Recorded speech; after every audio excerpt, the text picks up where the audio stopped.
Et ici, bien qu'on passe à 35 000 au maximum, on va dire, dans les pics, on circule encore, il y a de la place pour tout le monde, la station d'épuration fonctionne, voilà, ça fonctionne encore. Donc on a en fait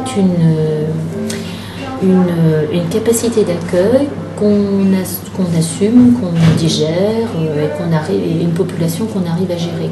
Sauf pour la soirée du port, la soirée musicale, quelquefois c'est plus difficile de se garer quand même. Le 14 juillet, une fois que le 14 juillet, c'est plein partout. Là, juste après le feu d'artifice, il faut rester boire un coup en terrasse. Vous attendez 1 heure, oui. Puis vous partez après, puis ça se passe très bien. Grâce à la pêche, on a une activité toute l'année. C'est pour ça, pour revenir à votre question de départ, on ne peut pas se priver de l'une ou de l'autre. On ne peut pas se priver de l'une ou de l'autre. Et si vous voulez, pour plein de raisons. D'abord pour une raison je veux dire ancestrale, c'est qui a toujours été un port de pêche. Mais ici, les gens l'ont quand même dans l'âme, c'est des gens qui font ça de père en fils, un héritage complètement différent. Et ça a toujours fait partie du paysage. Aller au port de pêche, les gens, même les gens qui viennent en retraite, c'est pour ça, quoi. Les messieurs, tous les jours, ils vont voir le bateau arriver. On va vous dire c'est la même chose tous les jours. Non, c'est pas la même chose, c'est jamais la même mer, c'est jamais la même marée, c'est fait jamais le même temps, on rencontre pas la même personne à la même heure. Enfin voilà, ce qui permet en fait de maintenir les côtiers, sur toute la baie de Saint-Brieuc, c'est la pêche à la coquille. Parce que dans les autres ports où ils ne font que du poisson et ils n'ont pas la coquille, les côtiers sont en difficulté. C'est ce qui explique aussi les baisses de tonnage dans les autres ports. Et nous, la coquille, ça leur assure quand même une grosse partie de leur activité, de leur revenu, ce qui fait que ce qu'ils font en plus, ça fonctionne bien encore. Alors on considère qu'il y a un bon tiers de la population qui vit de près ou de loin grâce à la pêche. Vraiment un bon tiers. Le reste est difficile à quantifier parce que il y a le tourisme, il y a beaucoup de saisonniers. Et puis il y a aussi tout ce qui fonctionne grâce à l'activité touriste, grâce aux résidences secondaires, grâce à la pêche et au fait que les commerces soient ouverts à l'année parce qu'il y a une activité à l'année, c'est tout ce qui est artisanat et petit commerce, c'est quand même très développé. Le problème, c'est qu'on en a plus de la moitié qui sont entre 2 et 5 ans de la retraite. Donc sur les médecins, tant qu'on y est, on a donc une association de professionnels de la santé qui s'est créée sur la commune, avec certaines communes voisines. Donc l'ARS en fait souhaite accompagner les professionnels dans un projet d'avenir en fait. C'est quoi, c'est une maison médicale ou... C'est à eux de le définir. C'est-à-dire que l'ARS aujourd'hui est dit aux professionnels de santé, regroupez-vous, constituez-vous en association, faites une étude par le biais d'un consultant qu'on vous finance, donc c'est-à-dire c'est l'ARS qui finance le consultant pour l'association professionnelle, et définissez votre projet.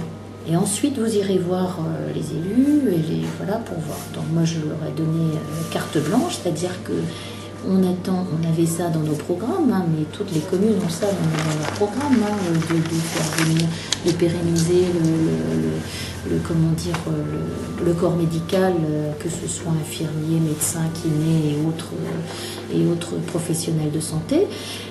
Simplement, les élus, on ne peut rien faire si on n'a pas les professionnels de santé avec nous.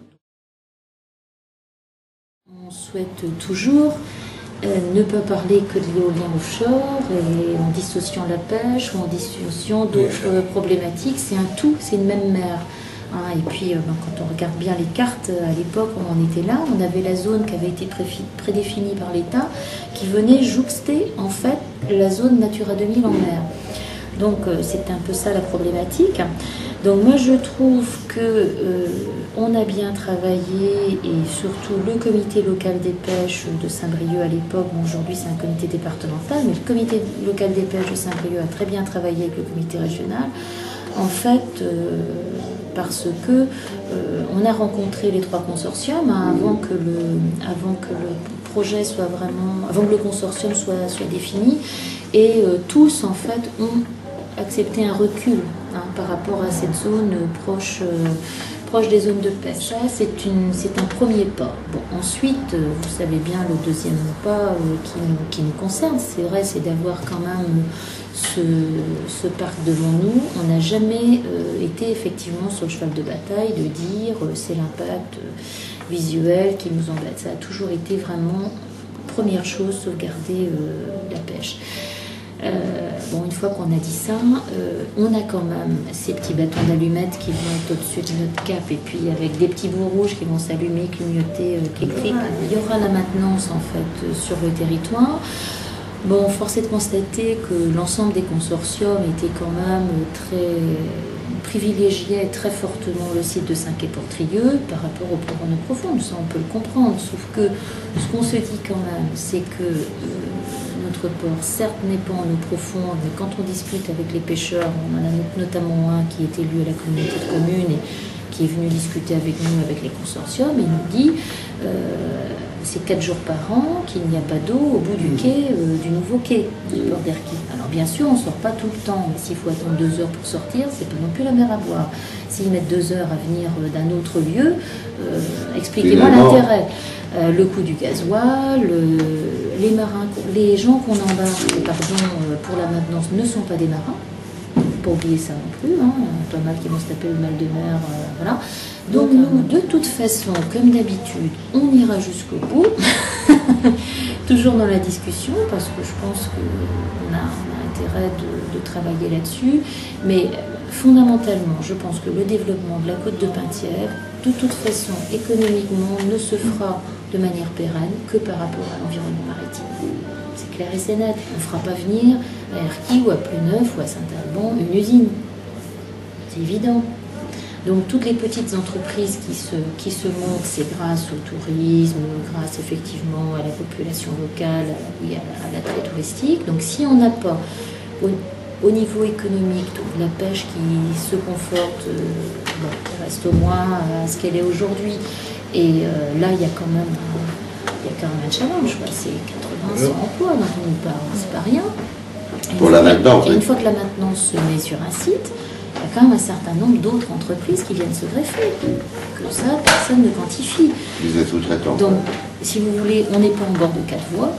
Donc c'est clair qu'on n'aura jamais... On peut être hyper accueillant, on peut être, et c'est ce qu'on fait quand j'ai un futur chef d'entreprise qui arrive dans mon bureau, je peux vous dire, je lâche pas, bien évidemment. Les contraintes, elles sont là.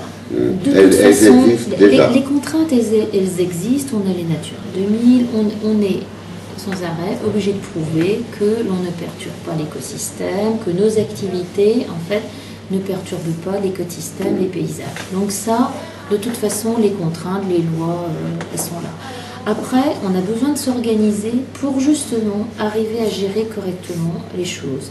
Alors, l'atout du parc marin, c'est de se dire, s'il y avait parc marin, et si notre périmètre était englobé dedans, les études d'incidence Natura 2000 seraient faites par le parc marin. Ça veut dire qu'on aurait la même mission d'études, on serait géré de la même manière, qu'on soit à Ilion, au Cap d'Erquy, Cap Fréhel ou à Granville. Moi, ça m'intéresse quand même qu'il y ait une cohérence dans tout ça, parce que si c'est chaque secteur qui fait sa mission avec des cabinets différents, avec des interprétations différentes des textes, comment vont faire les pêcheurs quand ils vont passer le Cap Fréhel ou quand ils vont passer le Cap d'Erquy?